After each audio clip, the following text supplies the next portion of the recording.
It's September 29, 2020. These are the top stories you need to know.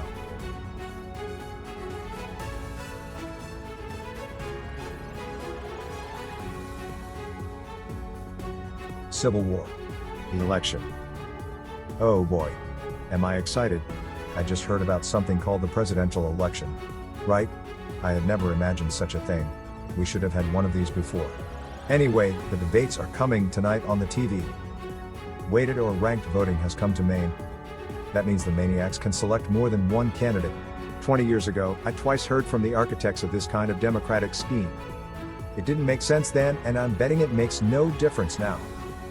Russia. Reversal?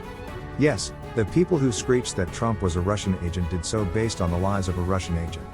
And these people are in law enforcement. Whose law? They're still on Russia as a hoax on a pandemic. But now, they desperately shift part of the narrative to Trump becoming a military dictator. Fears grow. Fear aside, now even the MSM is slowly beginning to call it what it is, or what it will soon become, a civil war. Of course, the same suspects who helped steer us in this direction now fear for their safety. Terrified. Is TFB still a popular response? PJ O'Rourke once called the Supreme Court the most important kind of nothing. Amy Barrett of the 7th Circuit is nominated and will almost invariably replace the notorious RBG, RIP, RBG. This should be, not that it really matters at this very late hour, an upgrade, in ideology and certainly in looks. Speaking in tongues. Bill Maher, who always struck me as a decent enough liberal extremist, does not like the Amy pick and had some choice words about her and her religion. Read his little screed and then, maybe on your social media of choice, quote him while substituting Jewish for Catholic. Prepare to be banned from your social media of choice.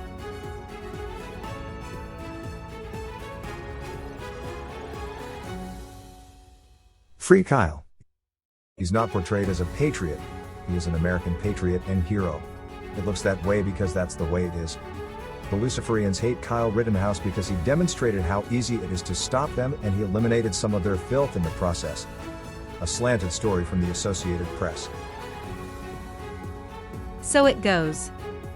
Feeling sorry for America. That's a thing now, internationally, and as reported by the MSM.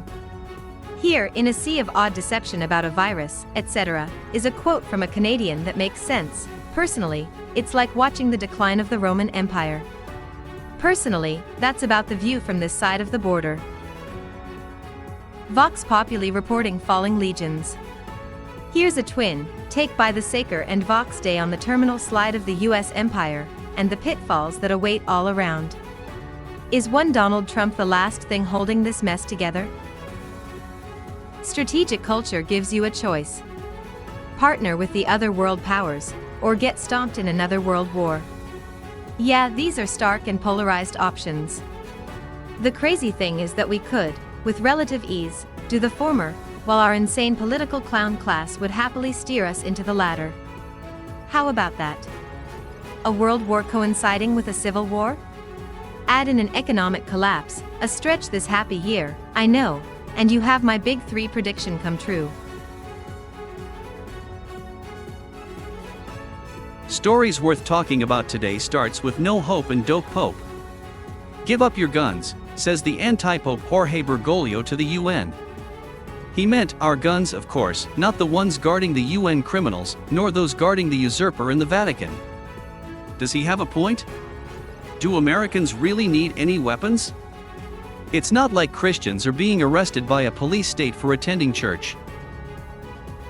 American Christians arrested by police state for attending church. 3 of them in Idaho. Oops. Sorry, fake pope. It seems we need arms now more than ever. More CDC lies, 2 trillion corona deaths turned into 200,000. That was revealed to be a massive overstatement, with the real number closer to 10,000. Oops, that 2 is out, it's more like 6,000. Not that the MSM or the political rodentia will notice or care. Wear your mask. Take your poison, I mean, vaccine. Sending a child you love to a government indoctrination concentration camp is unconscionable. Many private schools aren't much better. The only way to make it worse is to force the child to submit to the unholy mask, This is even worse in the privates, especially the ones that claim to be Christian.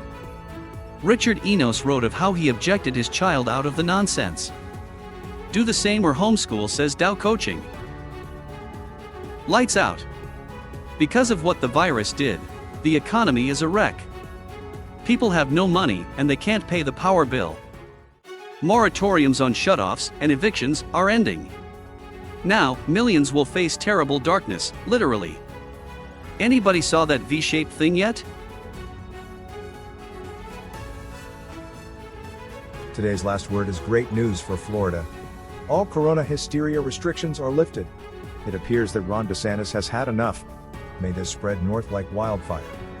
Thank you for being with us. For full links to each story, please visit freedomprepper.com.